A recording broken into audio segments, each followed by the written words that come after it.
Igitudlo pagid kami sa inyo ang pagbata ko sang paborito ko nga alimango. Oo. Kay Mami Charles and Tanida sa Kalinog baw kanamit gid sang alimango kahapon kay pamahaw pa lang daw panyaga na ya. Yes, kang hindi ta mapagkalimtan si Tita Sefa and Tita Maymay sa ilang estofado ala Netherlands. O, di ba? Ang tinawad sa iya nga.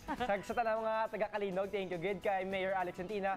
Mayor, thank you gid sa pag-invite sa amon sa inyo nga festival. Kag, congratulations, Na, di ba? congratulations sa inyo nga Hinugyaw Sugidan Nunay Festival. Correct. Na, balik sa alimango cake. Aba. Paano bala Namit ang na. alimango ginapadako?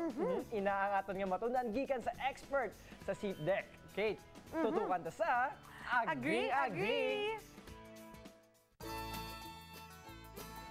Sa tanan nga seafoods, wala na siguro sang mas paborito pa kita nga mga Pinoy kaysa sa alimango. Apang hindi lang gali inibida sa lamesa. Kay man, kung nakahibalo ka magsagod, makadugang gid din sa imo kita. Agud hibaloon kung paano magsagod sang mud crab o kon alimango, nagpadulong kami sa Southeast Asian Fisheries Development Center o kon SEAFDEC. Diri amo nakilala si Dr. Emilia Quinicho, ang scientist sa ila crustacean hatchery.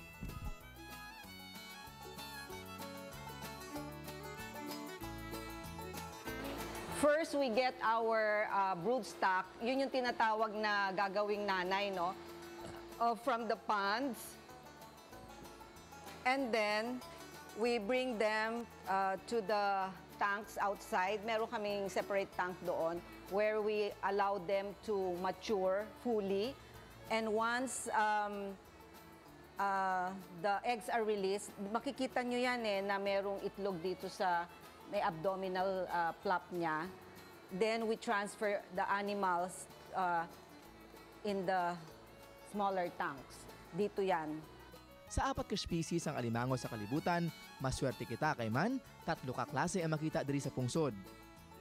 There's one species that grows faster and bigger than the rest, and that's what we are working on here. Yeah. Pagkatapos ang 7 tubtob na pulo ka adlaw, handa na ang alimango nga magbuto. Tapos pag nag-hatch siya, makikita mo na yung mga larvae. Ang maliliit masyado dito sa tangke, and then we collect them. Magagmay nga isda lang o kon transfishes ang ginapakaon sa mga alimango. Samtang ginapadako ang mga crab seeds, ini ang dapat tandaan. Pag nag-molt sila, very soft yung newly malted crab. So pag soft yan, mas vulnerable sila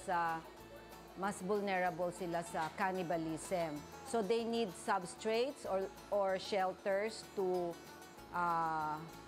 use as shelter or rather as refuge, no? Magtatago sila dun sa mga kapwa nilang crabs para hindi sila kainin basta-basta. Sa minilyon nga itlog sang alimango, mga 3.6% lang ang mabuhi kag makortahan. Apang sa presyo nga tag 3 ka pesos ang daw kuko kadalago, dako naman ang imo benta kung imo ini mabaligya. Pag nakita mong ganyan, pera na yan. Para kang tumitingin na sa pera. Pag ang conditions are okay in the pond, you can expect to harvest marketable size after 5 months. Ganyan. O ara ha, may ideya na kamo kung paano magsagod sang alimango. Sa dugang impormasyon, mahimo ka mo makigangot sa SEAFDEC Aquaculture Department kay sila mismo ang makapamatuod nga ang alimango breeding, agree.